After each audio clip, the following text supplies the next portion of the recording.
آتينا موسى الكتاب وقفينا من بعده بالرسل وآتينا عيسى ابن مريم البينات وأيدناه بروح القدس أفكلما جاءكم رسول بما لا تهوى أنفسكم استكبرتم ففريقا كذبتم وفريقا تقتلون۔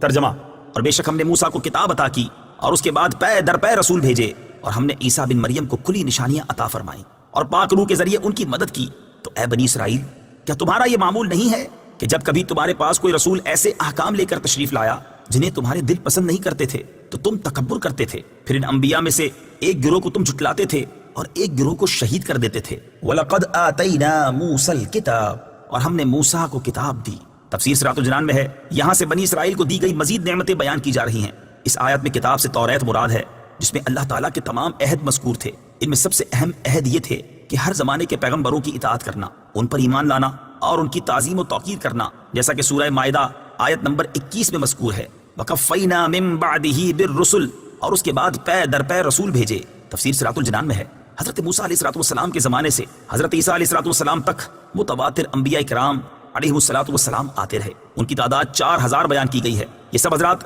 موسیٰ علیہ السلام کی شریعت کے محافظ اور اس کے احکام جاری کرنے والے تھے، اور چونکہ ہمارے آقا خاتم الانبیاء صلی اللہ تعالی علیہ وآلہ وسلم کے بعد نبوت کسی کو نہیں مل سکتی، اس لیے شریعت محمدیہ کی حفاظت و اشاعت کی خدمت علماء ربانی اور مجددین کو عطا ہوئی۔ آتینا عیسی ابن مریم البینات، عیسیٰ بن مریم کو ہم نے نشانیاں دیں۔ ان نشانیوں سے مراد حضرت عیسیٰ علیہ السلام کے معجزات ہیں، جیسے مردوں کو زندہ کرنا، اندھوں اور برس والوں کو صحت دینا، پرندوں کی صورتوں میں جان ڈال دینا، غیب کی خبریں دینا وغیرہ، جیسا کہ سورہ آل عمران کی آیت نمبر 49 میں ہے۔ وَأَيَّدْنَاهُ بِرُوحِ الْقُدُسِ،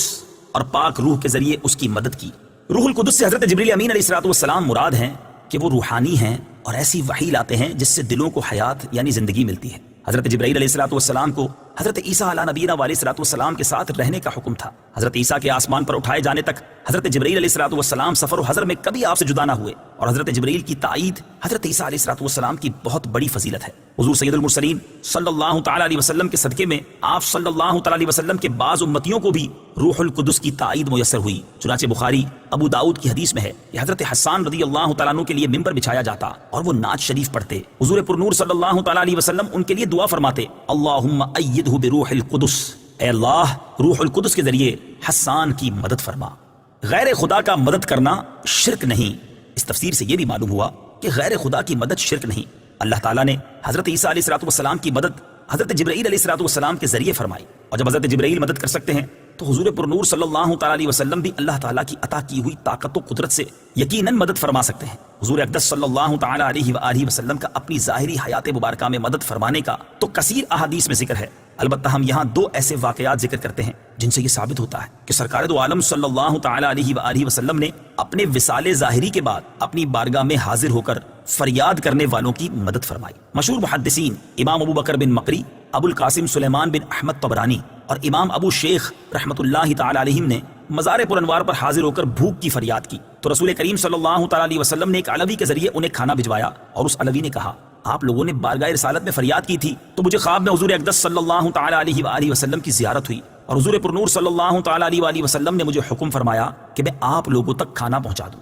نمبر 2، ابو قاسم ثابت بن احمد بغدادی رحمۃ اللہ تعالی علیہ فرماتے ہیں، میں نے تاجدار رسالت صلی اللہ تعالی علیہ وآلہ وسلم کے شہر اقدس مدینہ منورہ میں ایک شخص کو دیکھا کہ اس نے سرکار دو عالم صلی اللہ تعالی علیہ وآلہ وسلم کے روضہ انور کے قریب صبح کی اذان دی، اور جب اس نے الصلاۃ خیر من النوم کہا تو یہ سن کر مسجد نبوی کے خادموں سے ایک خادم آیا اور اس نے اسے تھپڑ مار دیا۔ وہ شخص رونے لگا اور اس نے فریاد کی، یا رسول اللہ صلی اللہ تعالی علیہ وآلہ وسلم، آپ کی موجودگی میں اس شخص نے میرے ساتھ ایسا کیا ہے۔ اس کی فریاد جیسے ہی ختم ہوئی تو اس خادم پر فالج گرا اور لوگ اسے اٹھا کر اس کے گھر لے گئے۔ 3 دن بعد وہ خادم مر گیا۔ یاد رہے، علامہ نور الدین علی بن احمد سمہودی رحمۃ اللہ تعالی علیہ نے اپنی مشہور کتاب وفاء الوفا باخبار دار المصطفیٰ کے چوتھے حصے میں صحابہ کرام رضی اللہ تعالی عنہم اور اولیاء الزام رحمۃ اللہ تعالی علیہم کے ایسے کئی واقعات بیان فرمائے ہیں جن میں یہ ذکر ہے کہ انہوں نے سید المرسلین صلی اللہ تعالی علیہ وآلہ وسلم کے روضہ انور پر حاضر ہو کر اپنی حاجت بیان کی اور رسول کریم صلی اللہ تعالیٰ علیہ وسلم نے ان کی مدد کرتے ہوئے ان کی حاجت پوری فرما دی. اور امام محمد بن موسیٰ بن نعمان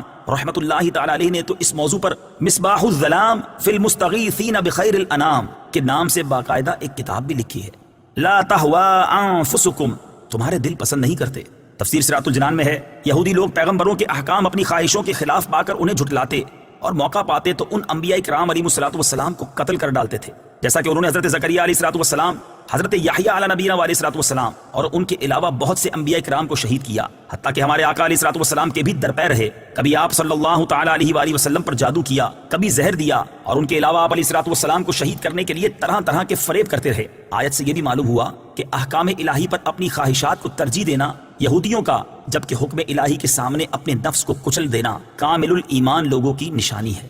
وقالوا قلوبنا غلف بل لعنهم الله